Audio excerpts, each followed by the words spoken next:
What it do, what it do? This is God in Me, We Cool TV. I am here with a new episode. How you doing today, lady? Hey, y'all. What's your name and where you from? My name is P. I'm from Columbus, Ohio, born and raised, east side. Can you say your name again? F as in Frank, E-E. Okay. Was you born and raised here in Ohio? Born and raised in Columbus, Ohio. You've been here all your life. Okay, how old are you? You old? No, I turned 39 April 30th. Okay, you really don't look, you still look like you're in your 20s. What's your current situation? Currently, I am without housing. And kind of in one of life's trials. Life's trials. Okay, take me to the time right before you became homeless. What was going on? How was your life looking?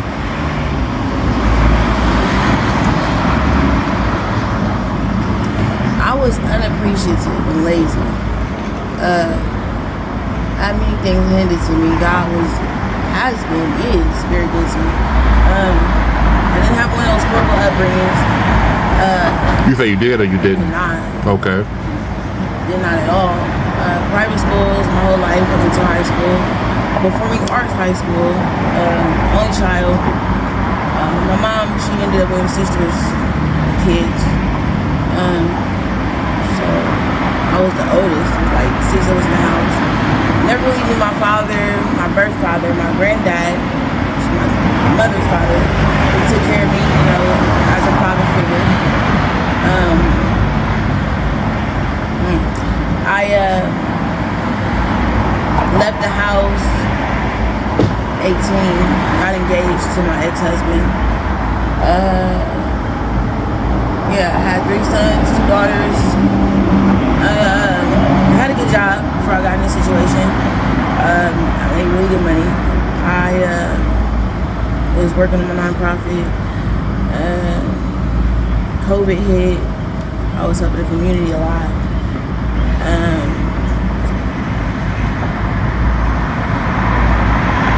Kind of bit an apple that I shouldn't have.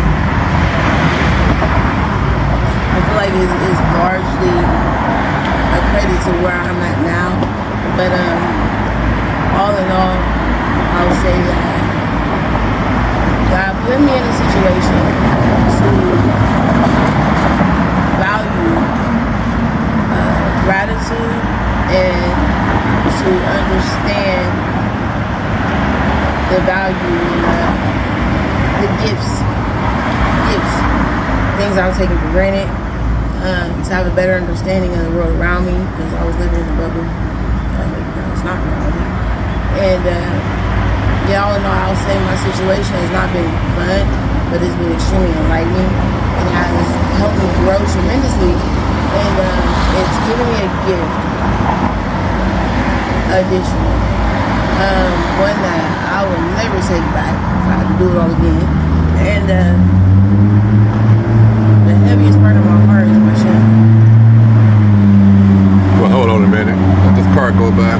You say your heaviest part In my heart is my children. your children, okay. Traumas I've embedded there. The guilt that I carry behind that, and how it contributes largely to some of the things I fight now. Including today.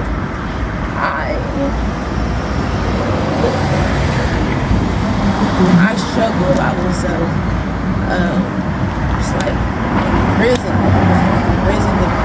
So, yeah. I've been in treatment. Been in treatment far as for what? Substance abuse. Substance, okay. So you was on drugs? Are you currently on drugs? I have mental health. Are you currently on drugs now? Define drugs. I mean, we always, you got the weed, you got the... I'll say this. Addiction, for me, I have an addictive personality. So I have been and can become Just talk up a little bit for me. I said I have been and can become addicted to anything. Particular substance per se is not necessarily it's my addictive nature. My addictions tend to distract me with whatever addiction I fall to at whatever given time. So that is another reason I am mobbily for this trial testimony. And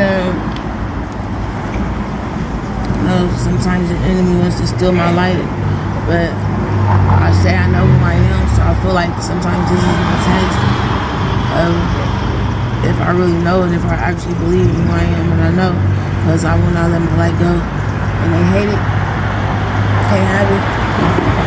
As far as your nonprofit, what was your nonprofit about? My nonprofit was community help. So when COVID came, and I had already wanted to do nonprofit stuff. When I was younger, I always wanted to have a 24-hour rec center. There are a lot of homeless youths, and just to give the young somewhere to go at any given time, a safe space.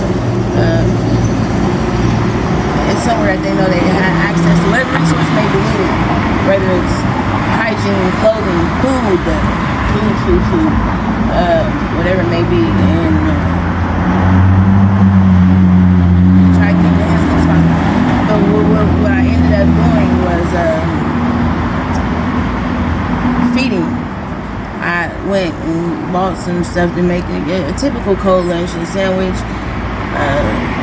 chips, Debbie's, juice, water, all that good stuff. Put them in brown bags and rode around the areas I knew had the most suffrage and fed, because at that time they had closed down all of the feeding places. So yeah, I went around and passed out bags of food. I asked for donations. At the time I asked for donations of food. But additional blankets, socks, clothes, whatever it may be, just things that I know people need at that time. And then that's another thing. At the time, I didn't really understand the life that I was trying to help, because I had never lived that life. So I better understand that. Yeah, so that's what my nonprofit is going to be. But better formed now, because I have a better understanding. So you say you're 39, 5 kids. What's the oldest and the youngest? My oldest is 19. He just graduated today. Congratulations, baby. I'm proud of you.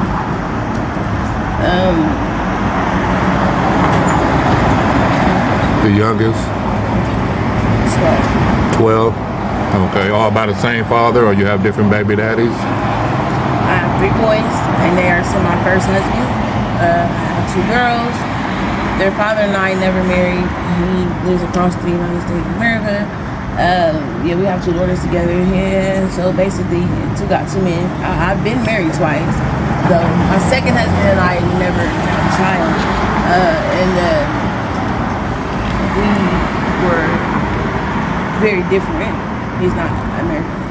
So our cultural differences kind of drove us apart, but he is not a black man. Neither one of my husbands are black men. What is ethnic? Ethnic. Say that again. He's Senegalian. He's from Senegal. Okay. Senegalese. That was hard for me to say. So you graduated from high school? I did not graduate from high school. What was your last grade? 12.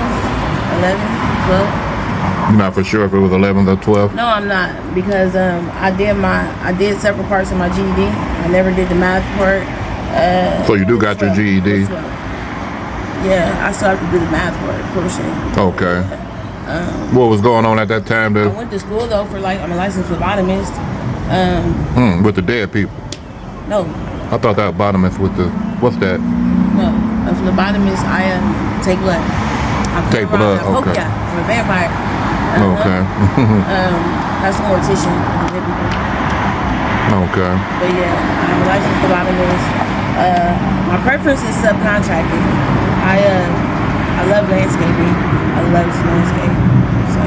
It's my peace.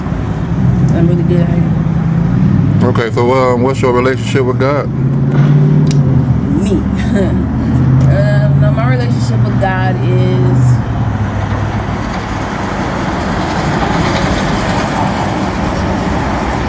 my relationship with God. Forming an understanding of, and pretty much, honestly, it's just knowing. It's just knowing. I'm not into so much structured religion, but I do feel like they all offer their share for guidance. There are some core beliefs. Sometimes I feel like I just know. Okay, you talk to him every day? Somewhat. Here and there. It's kind of like it's hard to explain. Like the I am. It's all around me at all times. So I feel like although I have like direct discussions, it's like it's always there. It's always there. So it's kind of hard to explain. But yes, pretty much. Okay. Yes. So before we go, you got any encouraging things to say towards the youth before we go? Stay in school. Do not drop out of school. I don't care how hard it is. Being cool doesn't matter. To hell being popular, you won't know them people 5 years from now, and you just do. What's good is if you don't even know yourself. Stay focused. Hard times won't last. Take the lessons from all of them and use them to grow. It's gonna be hard, like I said. Sometimes you might stumble, but get back up and do it again. And again and again and again. It gets better each time. Love yourself. And be obedient. All right. Thank you for your time, and till next time. Thank you.